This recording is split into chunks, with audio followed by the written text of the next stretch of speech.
Conviver com a ausência de um pai, de uma mãe ou de um filho, sem qualquer notícia sobre a localização dessa pessoa, para a família, é uma situação muito dolorosa e difícil de lidar. Segundo o Fórum Brasileiro de Segurança Pública, somente em 2018, o país registrou mais de 82 mil casos de desaparecimento. No mesmo ano, Pernambuco aparece na sexta posição, com 3.150 casos notificados. O desaparecimento de pessoas é um problema que faz parte da realidade de muitos brasileiros, como é o caso de Rúbia Santos Cassimiro, que procura pelo pai, José Cassimiro Filho, desaparecido desde o dia 29 de setembro de 2017, quando saiu para buscar insulina e não retornou para casa. É uma dor muito grande. Por meu pai ser uma pessoa assim muito especial, sabe? É algo que a gente não esperava. Então a nossa vida é indo à ML, delegacia, banco. De acordo com a Secretaria de Defesa Social do Estado de Pernambuco, em 2020 foram protocolados 2.574 casos de pessoas desaparecidas. A informação revela uma queda de 17,23% em comparação com o ano de 2019, quando o Estado registrou 3.110 casos de desaparecimento. Para tentar ajudar no processo de identificação das pessoas desaparecidas em Pernambuco, a Polícia Científica do Estado adotou a campanha nacional de coleta de DNA dos familiares do desaparecido. A ação começou a ser realizada em maio deste ano e tem como objetivo alimentar o banco de dados de perfil genético a nível nacional. O problema do desaparecimento de pessoas no Brasil é um problema grave, que precisa ser enfrentado, né? E hoje nós temos uma ferramenta poderosíssima, que é o banco de DNA. O familiar, ele pode, ele mesmo, doar a amostra de DNA, a saliva, né? E quais são os familiares que podem doar essas amostras? Pode ser o pai do desaparecido, a mãe, os filhos, os irmãos, qualquer pessoa que seja um parente próximo. Em fevereiro deste ano, a Polícia Civil de Pernambuco, em parceria com a Delegacia dos Desaparecidos e o Instituto Tavares Buril, lançou o projeto Reencontro, com o objetivo de identificar e localizar cidadãos do qual o paradeiro seja desconhecido. O projeto iniciou quando houve uma reformulação no Instituto, né? Como houve essa reformulação, então pensamos, porque alguns estados já possuem um setor de desaparecidos, mas Pernambuco ainda não tinha.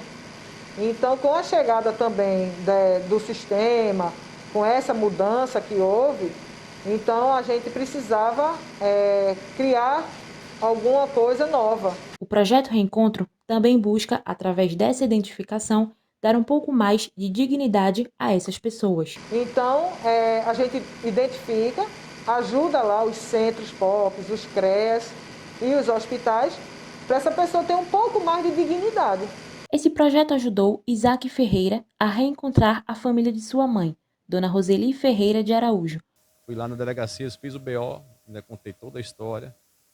E desse BO, eles enviaram para o Instituto Tavares Buril.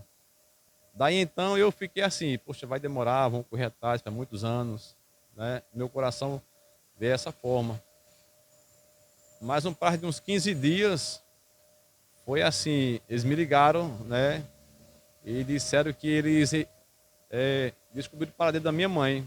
O psicólogo Alan Everton conversou com a nossa equipe sobre a importância de oferecer suporte psicológico à família do desaparecido.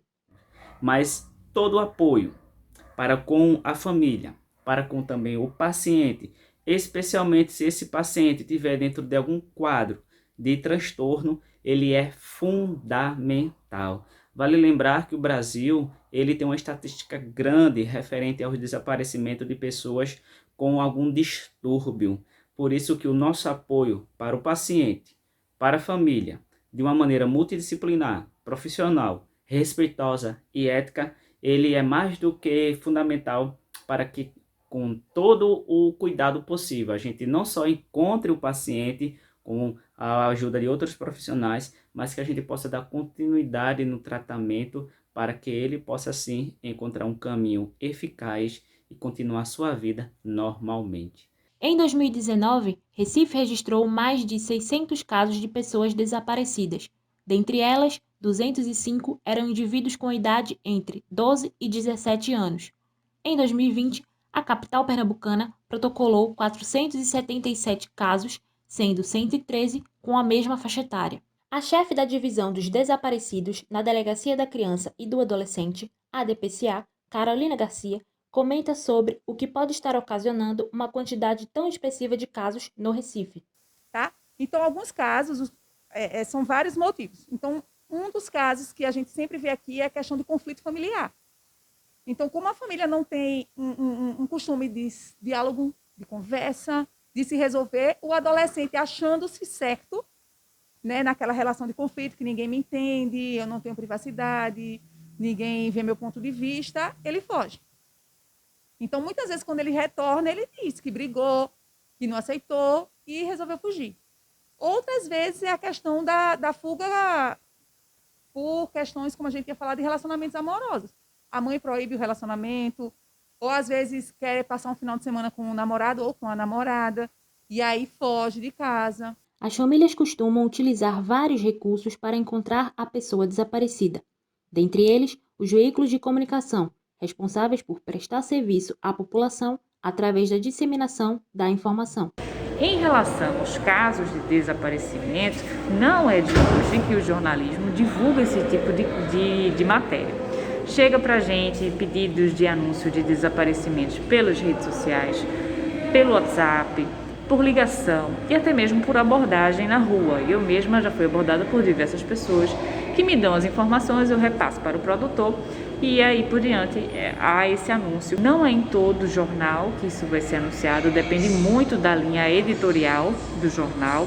Aqui mesmo na TV, os produtos que mais anunciam, né, esses casos de desaparecimento é o Bronco 24 Horas, começa mais cedo, e o Povo na TV, que são dois programas mais voltados assim pela população e que a população tem muita participação na construção do programa. A equipe também entrevistou o jornalista Evenilson Santana para saber o que estes profissionais costumam fazer quando uma pessoa desaparecida é encontrada. Que infelizmente, em algumas produções, o que a gente mais vê é o imediatismo. Ok, fulano estava desaparecido, foi encontrado, a história acabou aí.